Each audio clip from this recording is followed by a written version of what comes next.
Welcome to the Unraveling the Scriptures channel.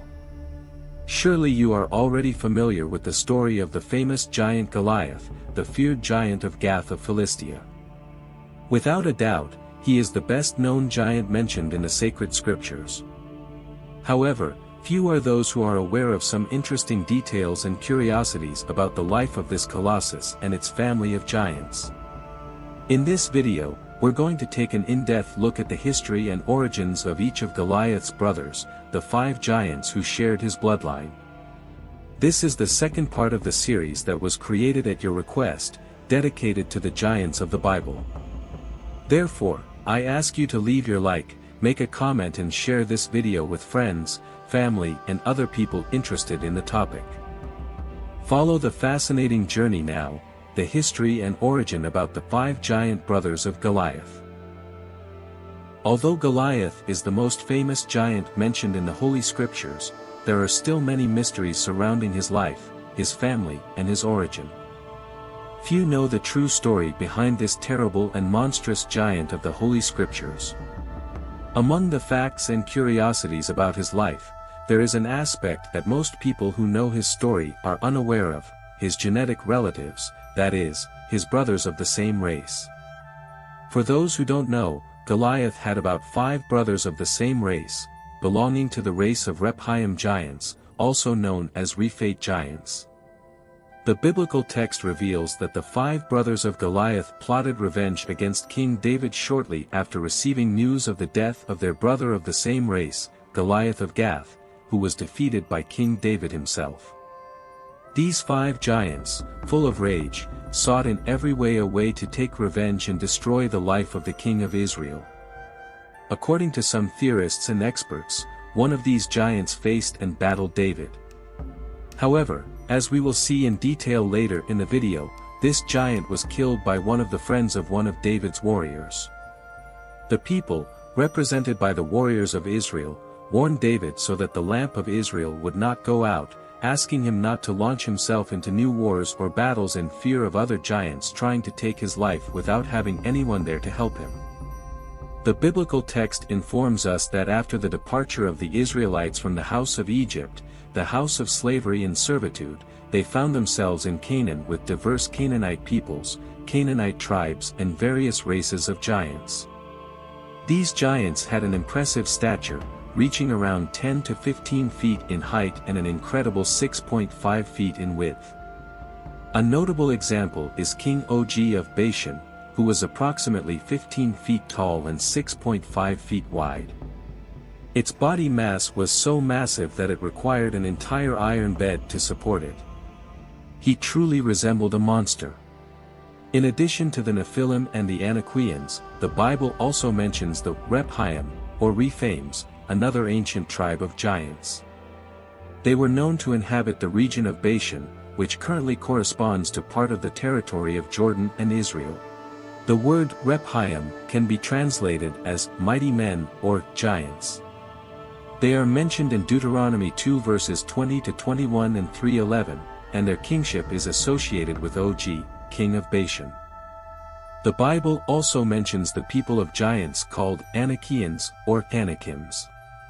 They were a powerful and tall tribe that inhabited Canaan before the Israelite conquest under Joshua.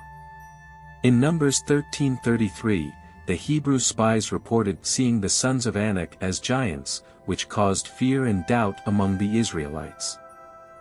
The Bible informs us that most of the giants and races of giants who survived or fled from Joshua and Israel, did so because Israel faced and killed many of them, or at the very least, inflicted serious injuries.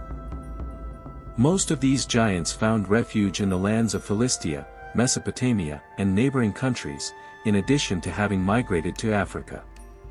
In fact, in practically all regions of the world and in different peoples, there are legends about these terrible giants. This suggests that not only the land of Canaan, but also Mesopotamia, Africa, the Americas, Europe and India were home to giants in ancient times. Now, talking in detail about each one of the brothers of Goliath, they're of the same race of giants. The first giant brother of Goliath was called by the name of Lami, and Lami was a giant, just like Goliath. In 1 Chronicles, chapter 20, verse 5, it says the following about Lahmi, "And there was war again with the Philistines, and Elhanan the son of Jair smote Lahmi the brother of Goliath the Gittite, whose spear shaft it was like a weaver's organ." In this verse, we have some curiosities about Lahmi, brother of Goliath. A very interesting curiosity that is mentioned in this verse is about the size of his spear and also the weight of his spear, because the weaver's organ is huge. That is to say, if his spear was the size of a weaver's organ or similar to a weaver's organ, then beyond a shadow of a doubt it was an extremely heavy and extremely long spear.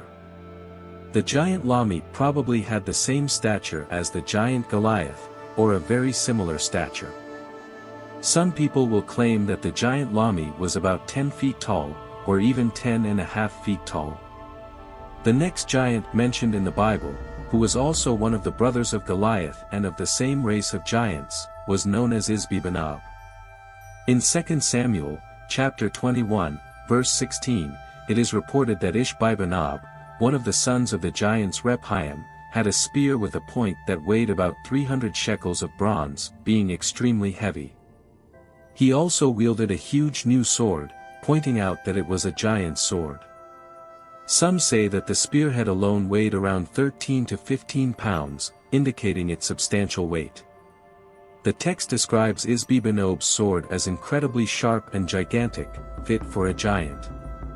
This giant, Ishbi-Benob, who was of the same race as Goliath, tried to hurt David and even kill him. But Abishai, son of Zeruiah and David's ally, came to his rescue and defeated Ishbi-Benob, killing him. It is interesting to note that David personally faced this giant, Ishbi-Benob, in a second battle against another giant. However, David was tired of the continual fighting and needed help. Abishai, his sister's son, came to his rescue and defeated Ishbi-Benob, who was also Goliath's brother. Based on descriptions of the size of Isbi-Benob's weapons and considering him to be a giant, it is likely that he was around 9 to 10 feet tall, or even taller than that. The third brother of Goliath was known by the name of Saph. Saph was also a giant of the Rephaite race, as mentioned in the biblical text in 2 Samuel chapter 21, verse 18. In another war against the Philistines, Sibbecai the Hushathite defeated Saph, who was also one of the sons of the giant and race Rephaite. As for Saph's stature, it is highly likely that he was a similar height or slightly smaller or larger than the giant Goliath himself. It is quite possible that Saph was about 6 cubits, which amounts to approximately 9 to 10 feet in height. The text also reports in 2 Samuel 21 verse 19 that at that time there was another giant of the same race as Goliath, from Gath, also called Goliath, but known as Goliath Gitthius. The text will say the following about him: "There was another battle against the Philistines in Gob, and Elhanan, the son of Jerothorigim the Bethlehemite, smote Goliath the Gittite, whose spear was the shaft like a weaver's organ." Much like one of Goliath's other brothers, this one also had a spear that resembled to a weaver's organ, and most likely about 10 feet high. What arouses the most curiosity about this giant is its own name, which is also the same as that of the giant Goliath that King David faced and killed. In this case, it is Goliath the Gittite, not Goliath of Gath. The biblical text reveals that Goliath had 4 brothers, but it doesn't stop there, as he also had a 5th brother described as a colossal giant. Unlike the other giants, he is not mentioned by name, but in 2 Samuel chapter 21, verse 20, we find information about him. There was also another battle at Gath, where there was a giant, a man of tall stature, who had in each hand 6 toes and on each foot also 6 other 24 toes in all, and also this was a Rephaim. This was also one of the Rephaim race. This giant, not mentioned by name, is described by his terrible and colossal stature, probably the greatest of all giants in the time of King David, surpassing even Goliath and his brothers. His colossal height greatly attracted people's attention, as well as the fact that he had 6 fingers on each hand and on each foot, totaling 24 fingers in total. He was, indeed, an impressive giant. If you didn't already know the story of the giant brothers of Goliath, all of the same race, leave your comments below. And if you already knew, also share your observations in the comments, and especially if you want us to continue with this series about the giants. I hope you all enjoyed this detailed story about each of these giants. See you soon.